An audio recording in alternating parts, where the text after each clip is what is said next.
Yeah, thanks so much for having me. And of course, thank you so much for the organizer team around the World Childhood Foundation, Her Majesty, and of course to the Pontifical Academy of Sciences, Professor von Braun. It's fantastic that we have this opportunity to meet here in person, to have this thrilling exchange. I'd like to talk today about problematic of social media use, which is quite a fiercely debated topic. And I'd like to share my thoughts about the addiction term in this field, which is again fiercely debated, and try to shed also some light on general problems in studying this very important topic.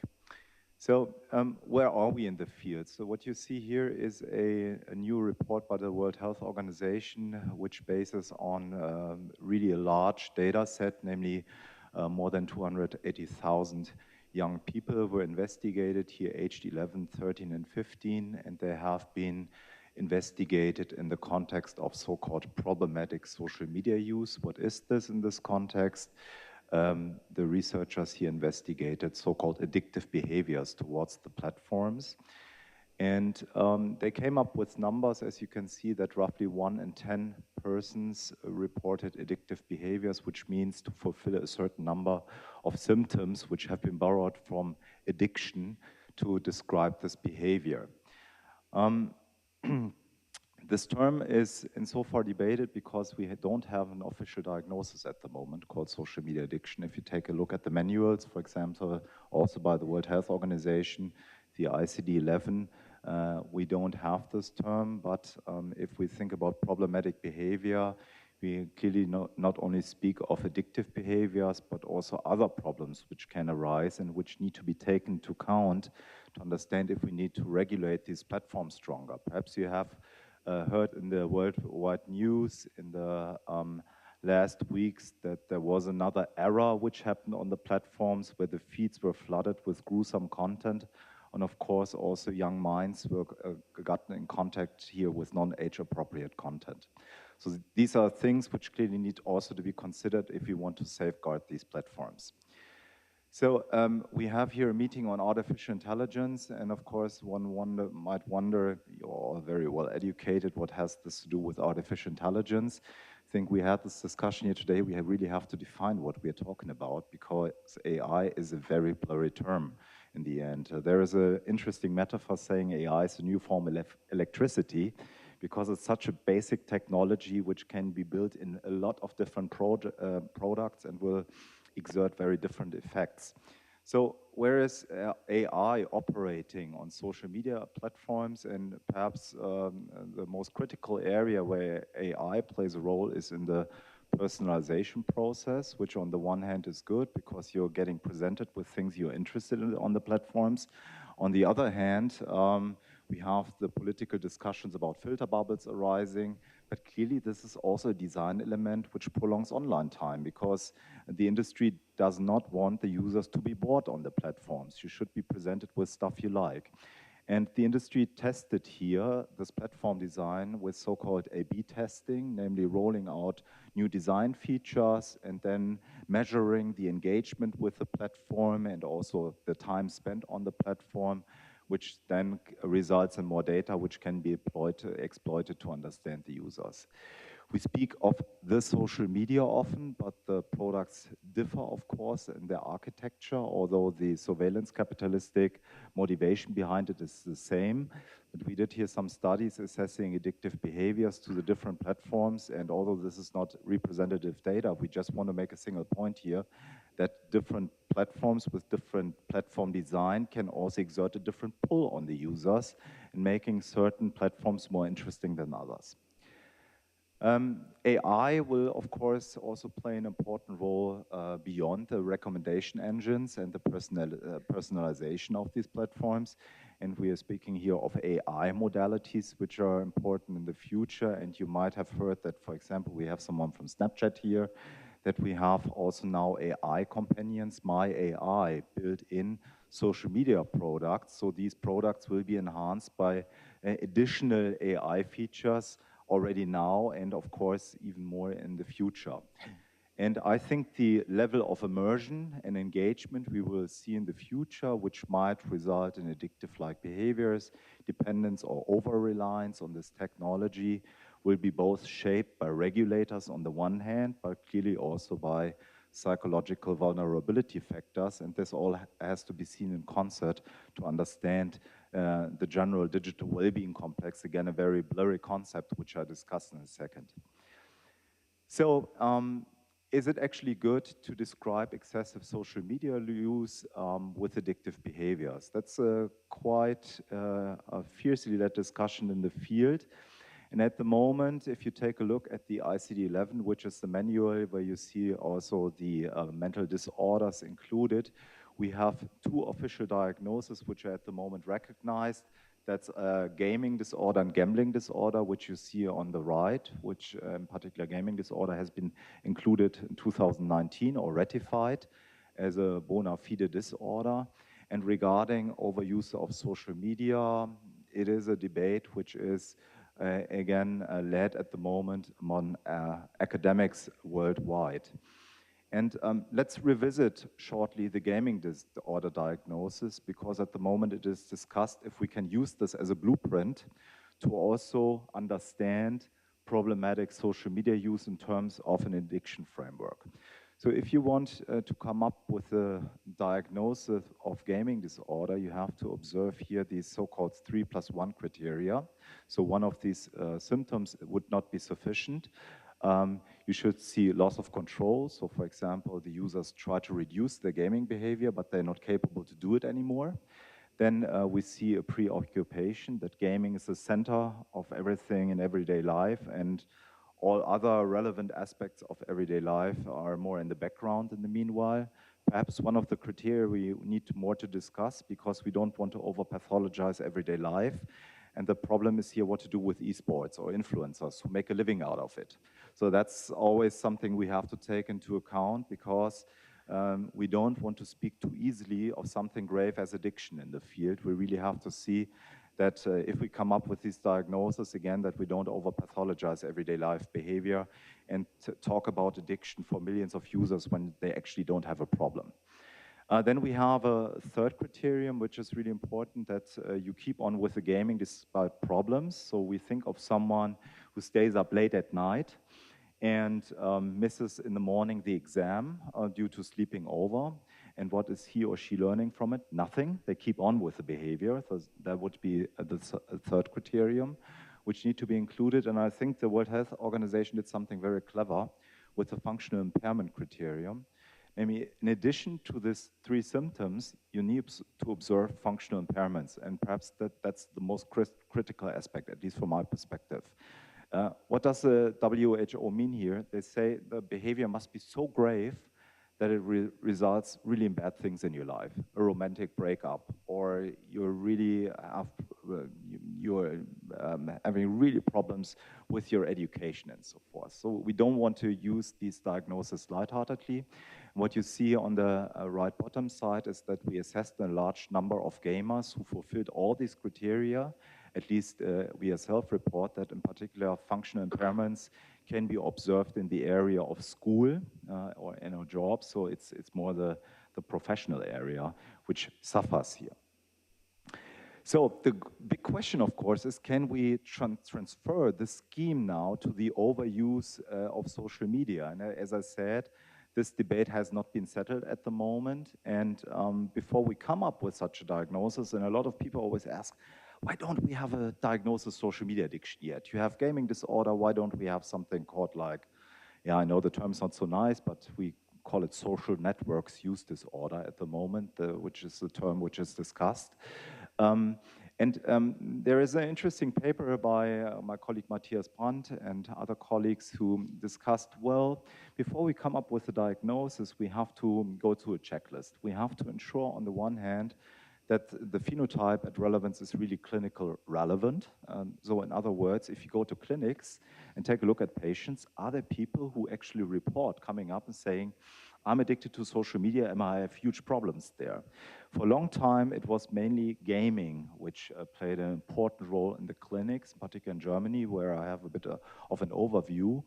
And in the discussions we have in the field in the last years, the topic of social media grew, but still gaming is more prevalent in these discussions.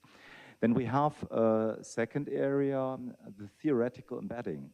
Is the behavior which we observe, is it best characterized by an addiction?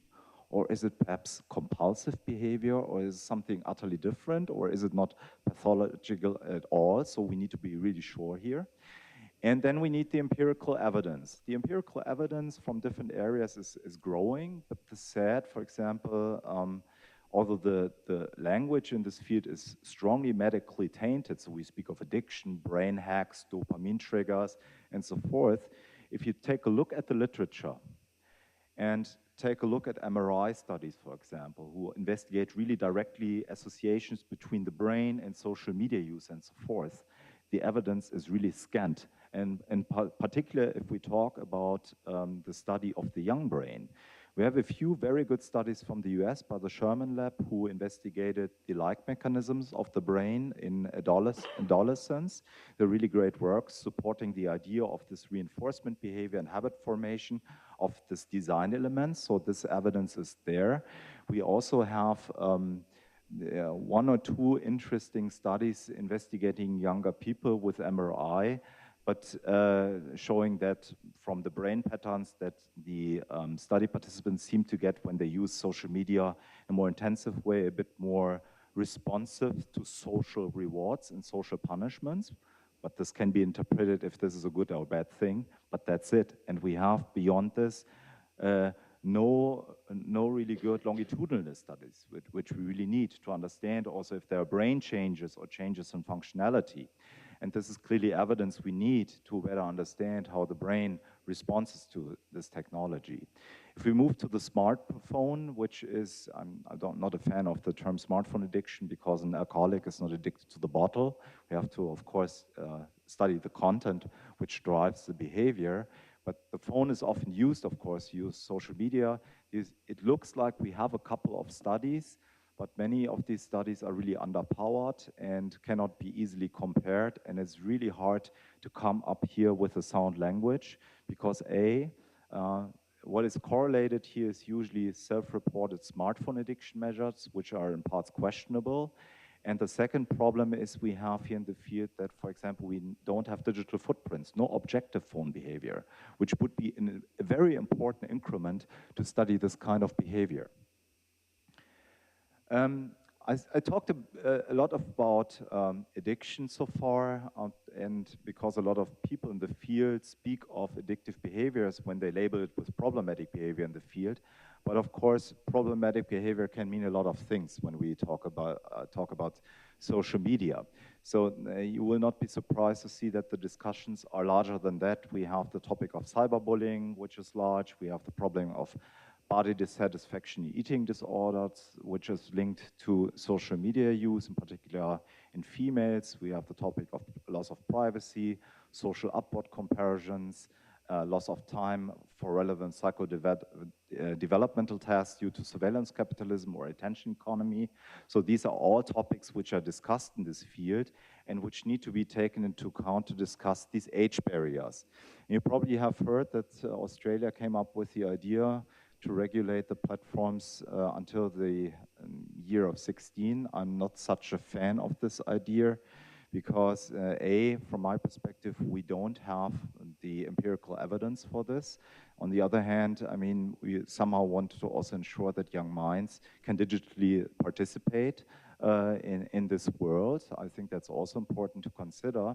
On the other hand, we see all these problems. And again, it seems like we talk in general about banning social media, but LinkedIn is different than TikTok. So I think we have to think also regarding age regulations about the different products. They are designed in a different way, and this needs to be considered if we think about these age barriers.